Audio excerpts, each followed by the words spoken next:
conception ya libala. Papa autant caméra. Eza bongo. Conception ya libala. Conception ya libala eza ndegedeli. Omoni soki mutu azokota puisque Bible ezoloba nini?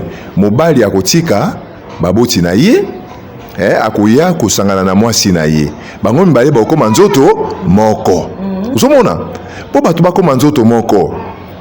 Ça dit qu'il faut batambola na vision moko. Uzomona? Mais lelo yo batu baza kozwa libala na conception mususu. Et comment dire musala? Place à kozala bien, à kobanda kolia, à kosani tout ça. Mais problème ezali ete tango bana baye na kati ya libala, tango mwasi na mobali boyokani, omoni mobali azana bana. Il faut boluka bosolola gestion ya bana wane kozala ndenge nini. Gestion ya bana. Na ko bisolo ko mama. Ngai nazwaki décision. Décision lobi moi si on a na kobala, il faut ça déjà assis à bota. Azana mwana moko. Pourquoi? Puisque au travers mwana wana, tango azoya na mwana wana na libala, base nanga yango wana. Tout ce que je fais, ils ont la vision wana ke moi sinanga oya azoya na mwana wana ngana kobokola bien. Na bokolie malamu po yende akobokola baleki na yo oyo bakosa nini oyo bakoya. Et loko ndengwana il faut déjà na yebisa mwasi nanga au début que soki rapport soki mwana sali mabe ou bien nini nakoki jamais ko reprocher mwasi nangai en public ya présence ya bana. Et puis loko monsieur ezali wana nga papa il faut na yebisa toujours na bana wana ki wana nde mama na bino ndenge nga nazali. Soki nalingi na pesa soki mwana ye kosenga ngai loko na koloba na mwana ete koya kosenga ngate allez voir votre maman. Voilà. Kende pa maman na bino. Oh eloko boy. Mais soki comme albi mwana donc nangi na bima na voiture. Oh papa nazangi eloko boy. Nga na pesier. Bi babiloko ne sais pas. Non, en ce moment là ndeto toi ko semer eloko mabe et pas ya bana. Uzomona, toi ko semer eloko ya mabe et pas ya bana. Je crois que narotika maman Natacha ye pe abakisa après to. En tout cas, merci beaucoup papa ya openda zo la kisake oza musala nzambe. Soki ba papa nyoso, mibali nyoso ba ko raisonner. Lokola papa ya o, en tout cas ba divorce eza soute na mokili. Ba divorce rekundama. Pe bana baoza suna banzela te ba chege ba rosila marambo rosila. Merci beaucoup maman Natacha. Papa ya otu ko soulever le membre très important. Alors bi tozolo barara mobali azana bana. Et bon tozolo barara ke mobali azana bana. Et bon sikoyo mwasi azoya na bana na kati ndako libala. Au mona mwasi na bana ou soit moko ou soit mibale mais ko arriver que netozo kendele mobala lingi susu talobi entre bana ou bien yo donc bana ba kende nga na bala kinde yo na bala bana te siko déjà bala ki achoko na ndako réaction ne ozalande. Merci Malolo pour la parole. Bon na place wana je ne sais pas ce qui est na mwasi moko a ondima likambo wana parce que dès le début tant to bala naki on s'était très bien convenu nga nazaki admettons na mwana moko yo zalaki na bana mibale to sangisi bana et comme isusu ke ote yanga ite o monte ke ko simba te na place wana il faut ba parrain musa na bango eza wana ba lelo ba parrain ba sala solo te ba parrain to suka na salle. Quand on se marie pour la vie.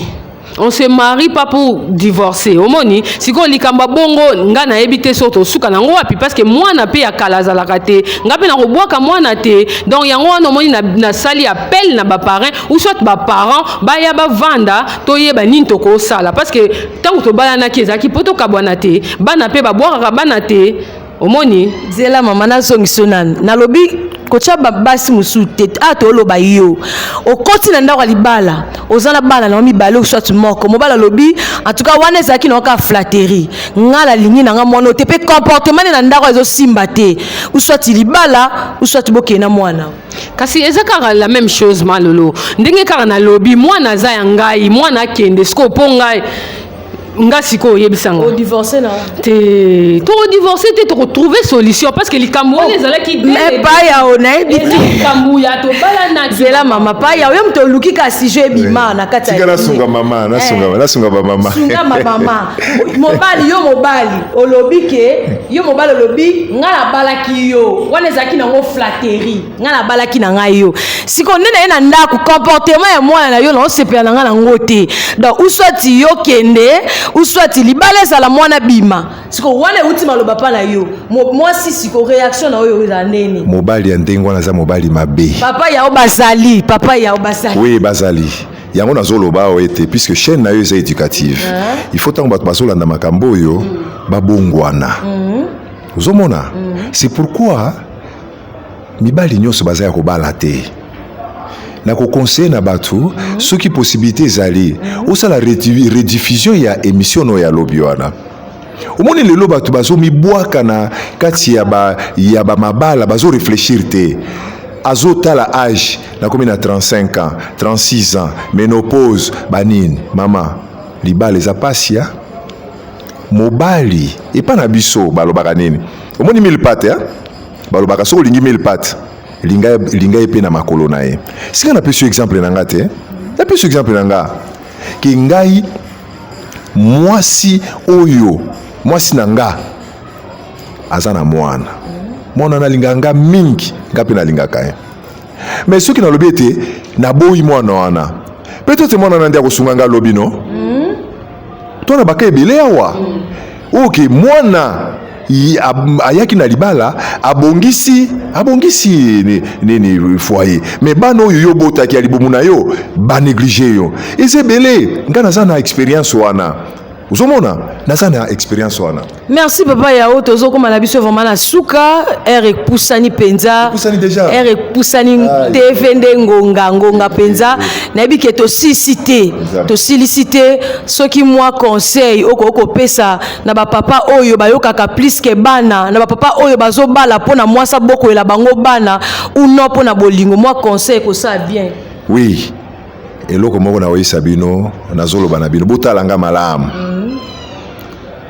balobaka ete olie te otondi te koluka kobala te kobala ezaka likambo ya age te eza eloko ya maturité soki omoniki okokoka te kokende kozwa mwana bato te mpo nyokola ye nzambe asalelaki Adam mwana mosala te asalelaki ye molongani na ye ozomona soki comportement oza na yango tika yango po ete mabe nyonso tosalaka tofutaka na se moni yango na koloba ete baparent oyo bazosala yango ifo botika yango mwana wana oyo ozomona wana lobi na yo oyebi te mpo na biso baafricain bana baza babeki na biso oyebi te lobi so oyo eza ndenge te. Merci beaucoup mwa mbote na bato balandi yo so opesa mwa mbote esala bien.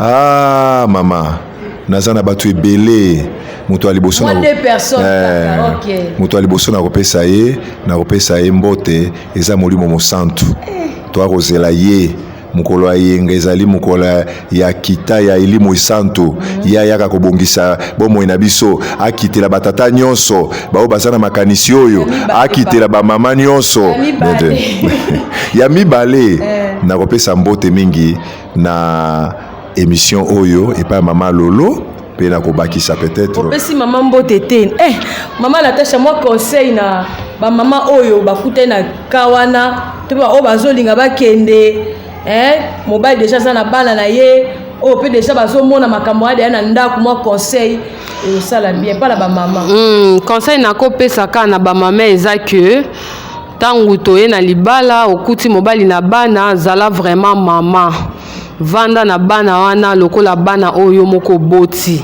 parce que bana oyo biso to bimisi na libumu te kaka nde bango nde basungaka oyo yo kokuta pe bakoki pe kosunga o na vie donc zalaka malamu na bango et puis nyonso ezala malamu moi mbote na bato balandi na pesi mbote na ngai d'abord na yo mama Lolo merci pour l'invitation na pesi mbote na ngai na Fortuna Mbomba na pesi mbote na ngai na Sandra Ntete na pesi mbote na ngai na Gina Mojinga la l'italienne napesi mbote na nga na bandeko nyonso ya femme sage. Merci beaucoup na bandeko nyonso o bozwaki tant la bino ya kolanda émission oyo na yebi ke to tikali pena na soif nano esilité dans to kati yango kokata pona ngonga et prochainement to rozonga lisusu to vanda penza po to comprendre eloko ni to ke kosala kana ndako mabala pe vi liboso e bombeli biso nini.